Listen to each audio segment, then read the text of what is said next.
Vitajte na jednom z najikonickejších a najfascinujúcejších miest Gruzínska, kláštore Najsvätejšej Trojice v Gergeti, známom aj ako Gergeti Sminda Sameva. Tento nádherný kláštor sa nachádza vo výške 2170 metrov nad morom, priamo pod impozantným vrcholom hory Kazbek, ktorá sa týči do výšky 5047 metrov. Kláštor bol postavený v 14. storočí v období veľkého rozmachu Gruzínska, ktoré podporila aj legendárna kráľovná Tamara Veľká.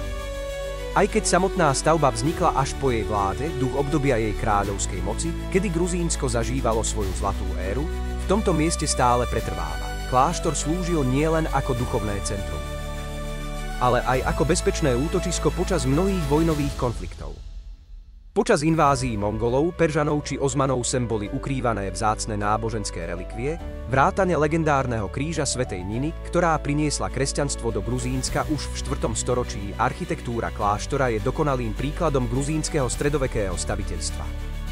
Je postavený z miestneho kameňa a harmonicky splýva s okolitou horskou krajinou. Komplex zahŕňa chrám zasvetený Najsvätejšej Trojici a zvonicu, ktorá bola postavená neskôr. V priebehu storočí si kláštor udržiaval svoj duchovný význam, dokonca aj počas sovietskej éry, kedy boli náboženské aktivity silne potláčané.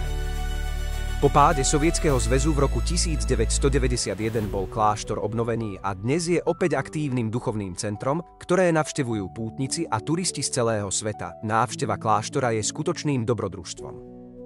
Môžete sem prísť pešo, džípom alebo na koni, pričom každá cesta ponúka nezabudnuteľné výhľady na pohorie Kaukaz, údolie rieky Terek a krásu nedotknutej prírody. Kláštor Najsvätejšej Trojice v Gergeti nie je len historickou pamiatkou. Je to živý symbol odolnosti gruzínskeho národa, jeho viery a kultúry. Toto miesto vás prenesie do čias, keď sa príbeh Gruzínska písal uprostred majestátneho Kaukazu.